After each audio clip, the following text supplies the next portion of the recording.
histórias que não se sabe bem onde começam ou onde vão acabar.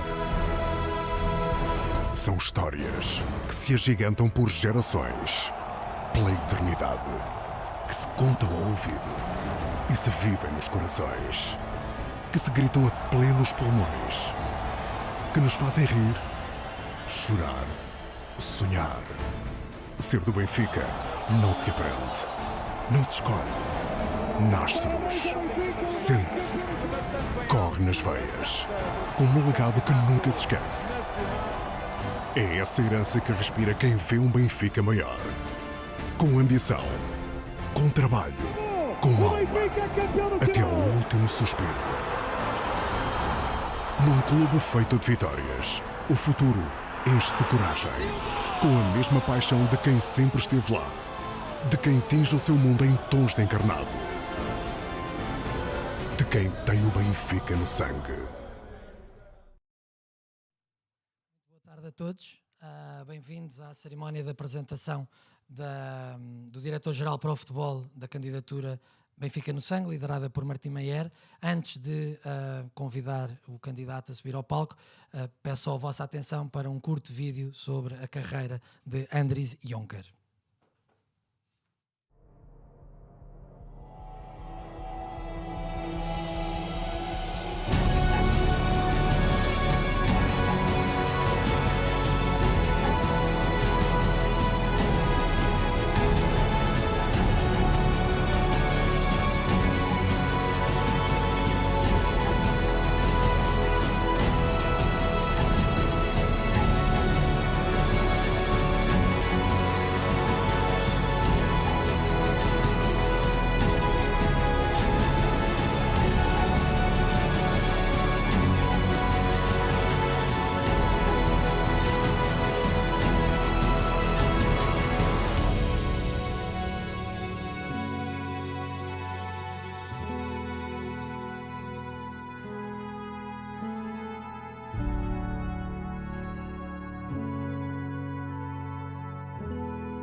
Sem mais demoras, convido então para subir ao palco o candidato à presidência do Sport Lisboa e Benfica, Martim Borges Coutinho Meyer.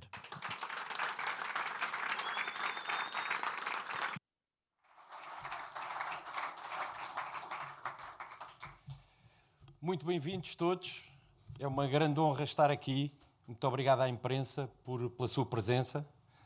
Muito obrigado, António Simões, querido António Simões, pela sua gigante presença e pelo seu benfiquismo. Mr. Van Gaal, it's an honor to have you here. It's a great pleasure and a great honor to have you here. Andries, it's such a big pleasure to have announced you yesterday as our general manager.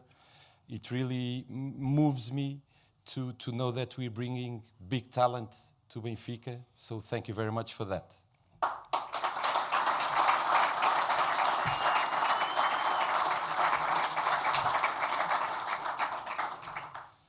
Hoje vimos aqui falar daquela que é a nossa proposta para o futebol do Benfica. O Benfica tem um novo treinador, o Benfica tem um bom diretor de futebol e isto é algo muito importante na estrutura. Mas temos que ir mais longe e nós temos defendido isto de uma forma muito clara. À frente, o Benfica tem que ter uma visão, o Benfica tem que ter uma estrutura estável. E isso, o treinador de futebol e o diretor técnico, o diretor de futebol, não podem assegurar. Porquê?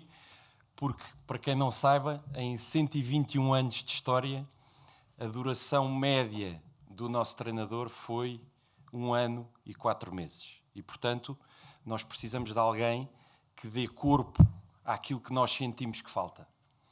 Uma identidade no futebol do Benfica que seja contínua. Alguém que, olhando para o exemplo do que é um iceberg, se considerarmos a equipa a ponta do iceberg, aquilo que todos vemos, alguém que trate de tudo o que está por baixo. Isso tem que ser alguém que venha para ficar. Alguém que, tal qual como eu, que terei um mandato de 4 anos, assim queiram os benfiquistas, me acompanhe ao longo desses 4 anos, de uma forma estável, de uma forma profissional e de uma forma profundamente empenhada em mudar aquilo que é o futebol do Benfica.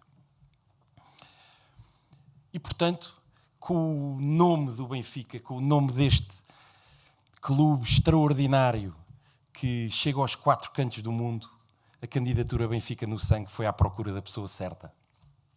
Cheios de paixão, cheios de competência, num trabalho de equipa que se materializou naquilo que hoje aqui trouxemos. Para isso foi preciso falar com muita gente, foi preciso trazer conhecimento e foi preciso perceber também as mutações que foram acontecendo no futebol do Benfica, nomeadamente aquilo que aconteceu com a saída de Bruno Lage e a entrada de José Mourinho, porque o que nós queremos é o melhor para o Benfica e, portanto, tivemos que ajustar isso ao longo destes meses de seleção. Mas conseguimos fazê-lo porque trouxemos alguém que fala de tudo isto. Alguém que sabe dirigir e motivar uma equipa B e uma equipa sub-23 e puxar por eles, abrindo a equipa A estas equipas. Alguém que saiba muito bem o que é que o scouting deve fazer. Alguém com uma vasta experiência neste campo, muito importante para o Benfica. Alguém que olhe para a formação e o veja à dimensão Benfica, de uma forma internacional, sem limites. O Benfica não tem limites. O Benfica é gigante e, portanto, temos que aproveitar tudo isto. Não podemos ficar no nosso canto, temos que ir para o mundo, temos que materializar tudo aquilo que já somos nestes 121 anos de história. Portanto, alguém profundamente comprometido com a formação, como é o caso do Sr. Jonker. Ele tem todas estas qualidades, ele tem uma sensibilidade extraordinária para o scouting, ele tem uma capacidade ímpar, quer enquanto a trabalhar com seleções, quer enquanto a trabalhar com clubes de primeiríssima linha no futebol inglês, na parte da formação, mas também tem a sensibilidade de como é que se deve relacionar com quem trata do curto prazo, com quem tem a pressão da vitória do próximo jogo, com quem precisa urgentemente de mais um jogador. E, portanto, ele já esteve nesse papel e, portanto, sabe equilibrar tudo isto de uma forma absolutamente extraordinária. Foi isso que fomos procurar, foi isso que encontramos na pessoa do Sr. Andries Jonker e, obviamente, o nome do Benfica é excepcional a atrair talento. Só temos que abrir horizontes, ter coragem, ir falar do Benfica aos fóruns certos. A minha equipa tem essa capacidade, nós temos essa capacidade e, portanto, estamos já a trabalhar como o Benfica precisa de ser trabalhado, grande e global. Muito obrigado mais uma vez por estarem aqui. Thank you very much. Mr. Andries Jonker, I call you to the stage.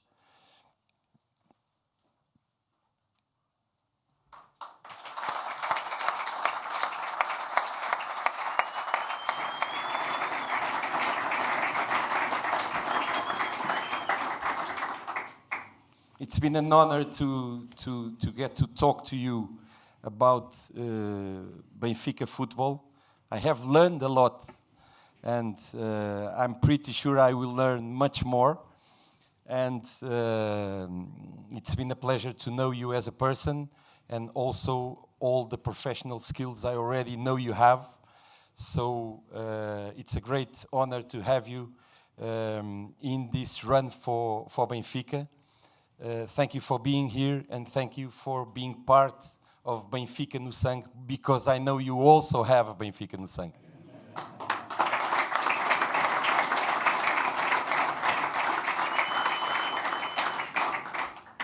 Thank you for your kind words. I don't speak Portuguese yet, So I have to speak in English. I do my best to explain it in the best way I can, but also English is not my home language. You found all about me if you wanted to on the internet, and maybe it's good to introduce, to say something about myself you can't find. I was born in Amsterdam, born and raised in the north part, with a family where many people in that time, in those days, worked with their hands. They were painting, they were working with wood, they were working on the street, they were workers, they were labor. And the atmosphere was direct, straight, and honest. If you asked a question, you got a yes, and it was fine. Or you got a no, don't come back. It was quite clear. And in that atmosphere, I was born and raised, and I felt quite comfortable, and I never lost it. I kept it with me, I think, and I hope. Now Benfica knocked on the door. Martin knocked on the door. And we all have some kind of strange characteristic. And one of mine is that I started to read about football very, very young. At the moment I could read, I think I started to read about football. So I know about Benfica, Real Madrid in the Amsterdam Olympic Stadium. I know it was 5-3. I know Puskas, Di Stefano and Ginto were playing in Real Madrid. And I know our hero here was playing. And I know Eusebio was playing. And I read about the story. It must have been a magic evening. And a few years later, there was a match in Europe, European Cup. Ajax-Benfica was the first match. And it ended up in Amsterdam 1-3. And I read about the surprise, about the Amsterdam guys having a little bit too much confidence, being surprised by those Portuguese guys. And they lost 1-3. Then 2 weeks later, the Portuguese guys had the same problem. A little bit too much confidence. So they lost 1-3.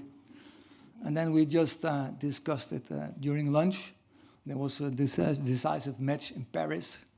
And Louis van Gaal was there as a very young spectator. Mr. Schilmers was there as a player. And Ajax won. We won. But I always remembered that name, Eusebio. And it had to be like that this morning. So Martin picked him up at the airport. He said, we have to make one picture at the stadium. So he drove to the stadium. He stopped for the statue of Eusebio, and the picture was just in front of Eusebio. And that was the way it had to be. You didn't know, but thank you.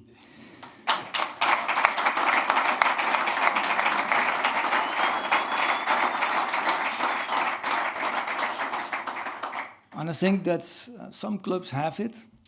One player who is characteristic for the club. And I think in Bayern Munich, many stars. But Beckenbauer is the one. In Ajax, many stars. But Johan Cruyff is the one. And here's Eusebio. And yeah, the request to speak to Martin, it opened my heart. I thought, Jesus, that's the club of Eusebio. That's that brilliant stadium. But I'm too long in football to go for a stadium or a name of a player. I wanted to see the plan. I wanted to read the plan. And that plan was clear, was straight, was honest, was written from the north of Amsterdam. I recognized, I understand this, it's clear, and it's written from the heart of those people working with their hands, painting the wood and the street. It's for them. It's for the fans. It's for the members. And recognizing this story, I thought, this is a good plan. And if the job is what I can, what I'm capable of, I think I want to do that. I want to be part of that plan. And then it's important how I look at your club. I think Benfica should play every year to be champion of Portugal, to win the Cup of Portugal, every year. You won't win it every year, but that should be the intention with the first team and with the women's team.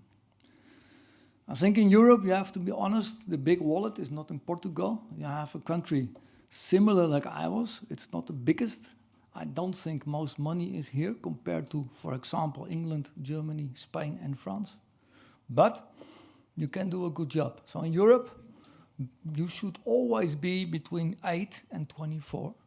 And those years where you are smarter than all others, you might end up even higher than the first 8 or 24. You might surprise the big clubs. You have to go for that. And Benfica should also play in a certain way. And I try to find out with Martin, with Mr. Simoes, what's that style of Benfica? And I think they were clear to me. People want a team that wins, but they also want to be entertained. Where did they hear that before? Was it in Barcelona? Was it in Amsterdam? Was it in London? I think that's recognizable for me. Winning, but also playing in an attractive, entertaining way. And the whole should be anchored in a Benfica environment, in a country where many, many people, hundreds of thousands of people, are member or fan of this huge club. And people should love that club for the way they play, for the way they are. And I think I want to be part of that. And then I have to do something for that. And I think the best way to explain is to give you a few examples about how I see things. And one of the responsibilities I'm going to have is the women's team. That connects. The last 3 years I've been coach of the Netherlands, of the women's team. I've done many things in women's football. I know my way. And I think you have understood, don't miss the train. So 2 years ago, Ajax qualified for quarterfinal. Ajax Chelsea in the big arena in Amsterdam. 35,000 people. That's a fine. 35,000 people in Amsterdam in the arena. Arsenal women, they usually play in Emirates. And then if they play in Emirates, they play for 60,000 people every game. And not all of you know that. Don't miss the train. The English national team, most home games, they play in Wembley. They play for between 70 and 90,000 people. It's developing quite quickly. And a club like Benfica has to be there. And yes, we are in Champions League already. Unfortunately, we lost 2-1 at Juventus. But we have to work, we have to create, we have to develop. There has to be a good academy where young girls can step in. And we need to create a good women's department. Also, of course, members and fans can be female. And they are, I think, in those days, just as important as all those male members and fans. So that's one, women's football from my side, support, and they can be glad I come in.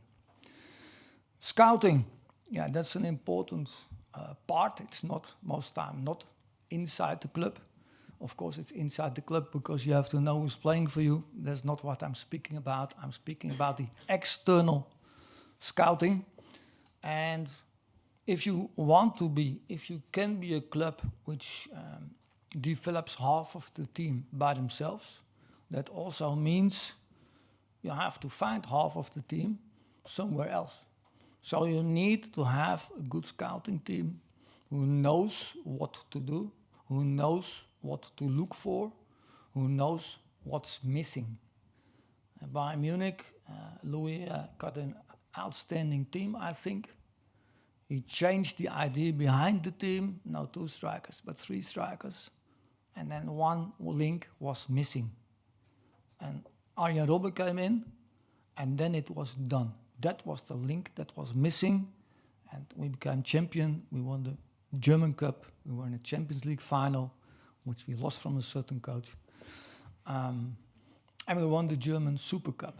So, scouting, quite important, but it has to be organized and it has to be related to all the work what we are doing in the club by ourselves with our own boys.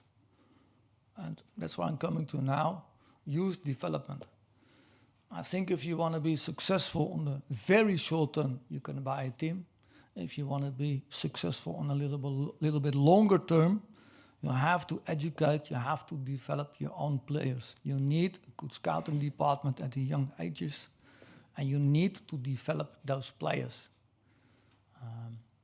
And Arsenal, they used to say, we are the Arsenal, dot.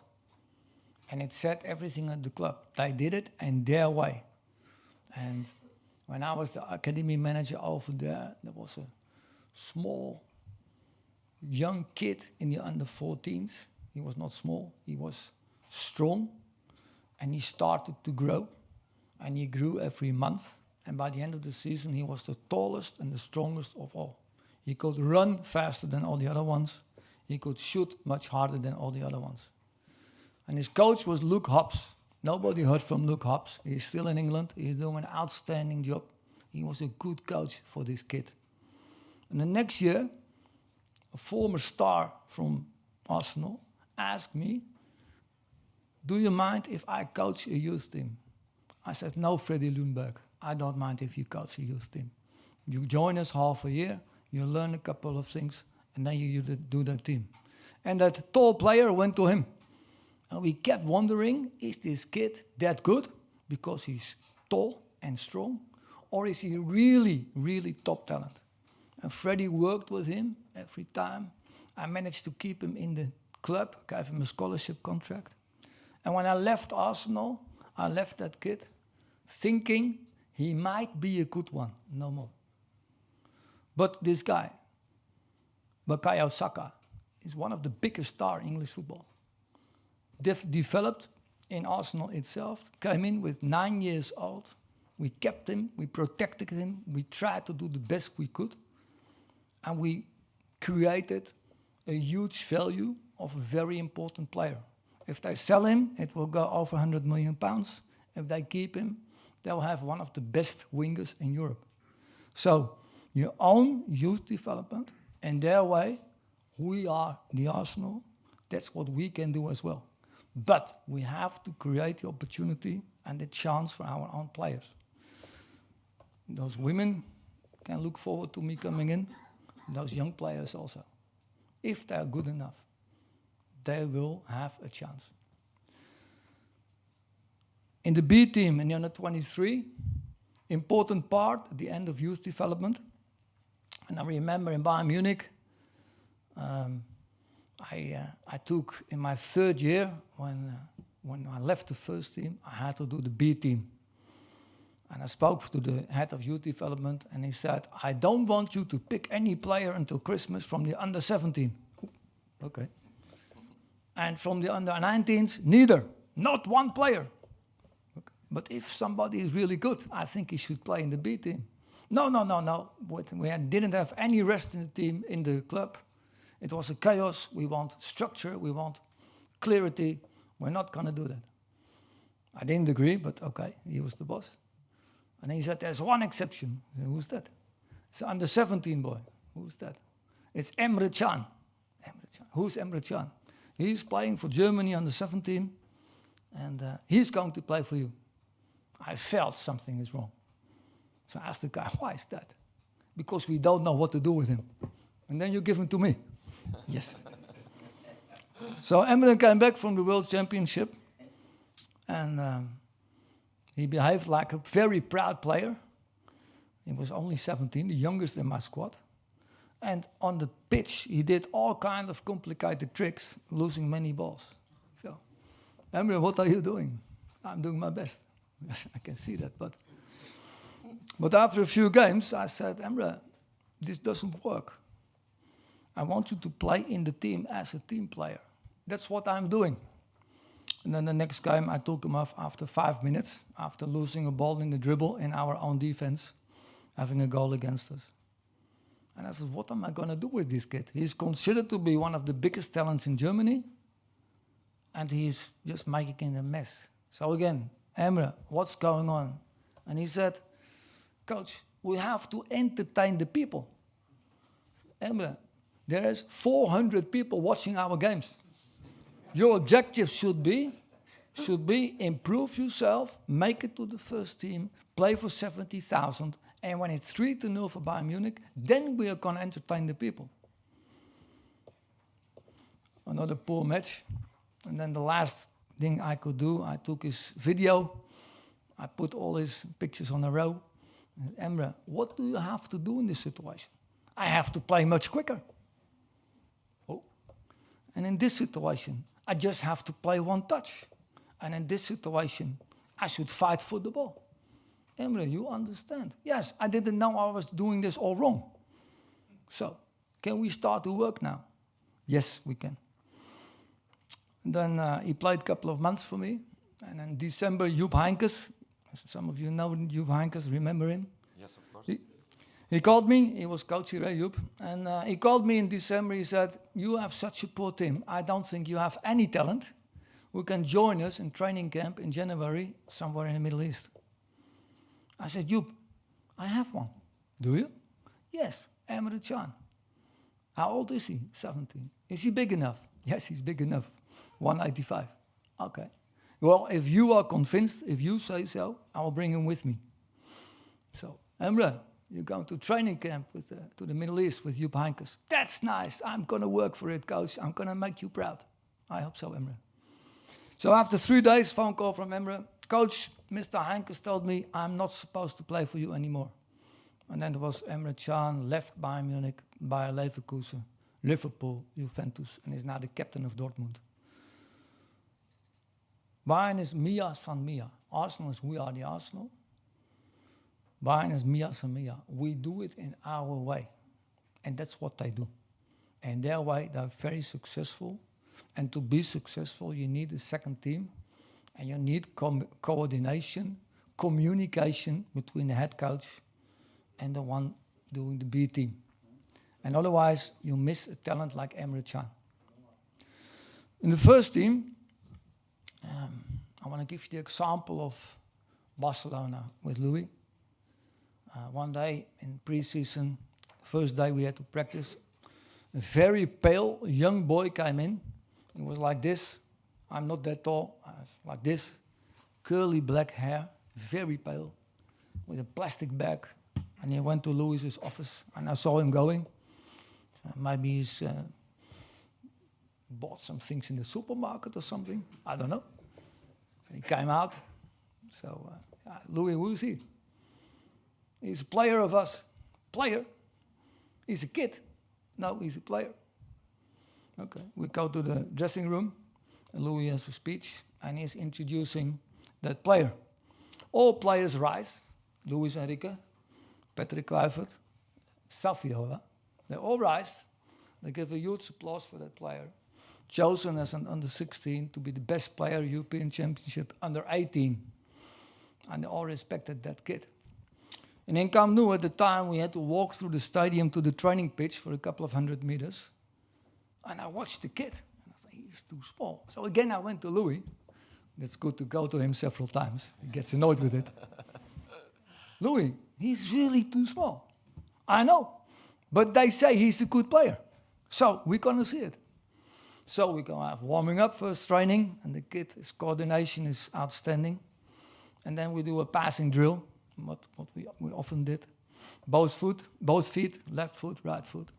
And the boy was one of the best. So I go to Louis to the third time. Louis, he's a really good player. I've seen it. You need to work together. Barcelona, més que un club, more than a club.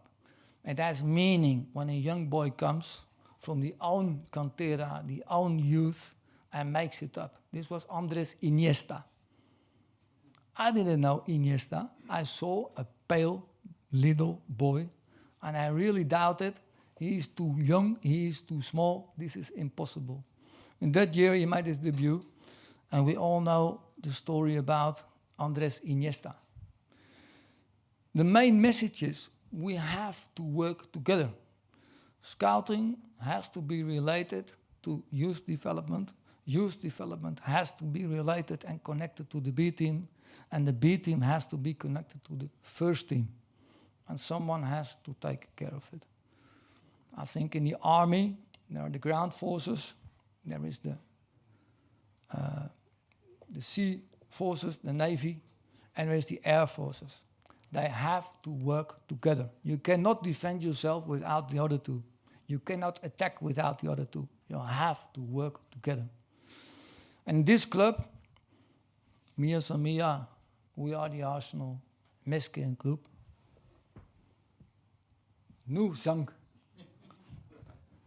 We have this in our blood. And if you want this, if you want to play this Benfica football, and we want to play with half a team from our own kids at least, and we want to bring in players that can achieve results in Portugal and in Europe, then we have to work together. Yeah, and somebody has to coordinate it, and I would look forward to doing that. And of course, there is the question, yes, I have to work together with Jose Mourinho and Mr. Branco.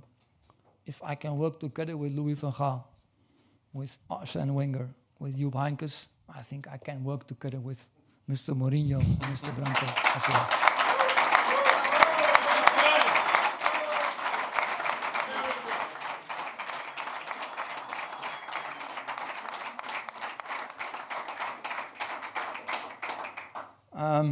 And I know, of course, there is a situation, and I understand Benfica has not won enough prizes in recent years. So there's a huge desire to win a prize.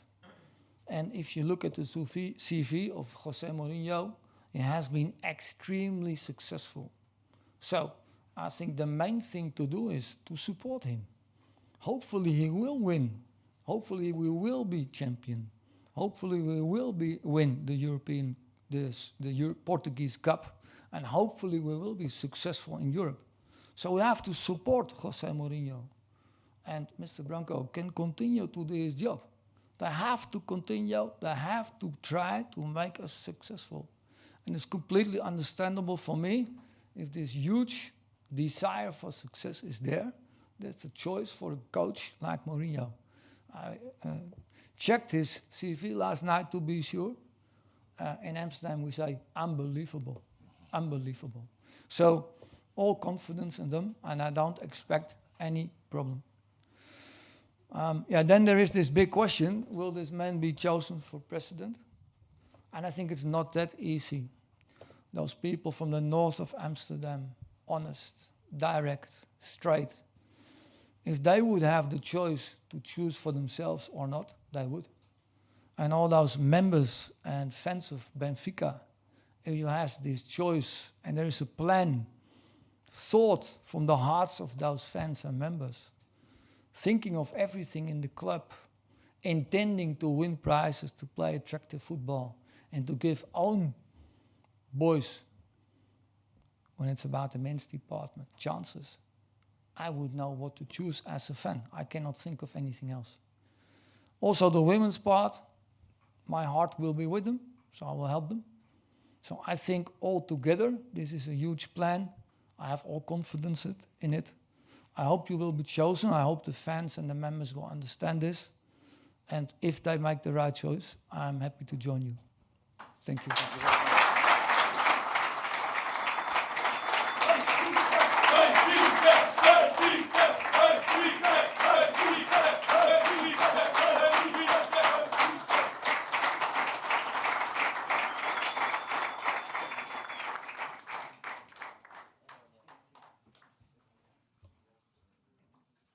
Agradeço a todos a vossa presença nesta cerimónia e convidava, só para fecharmos, Martim Meijer, Andries Jonker, Sr. António Simões and Mr. Louis van Gaal to join me to do a picture of the four of them together.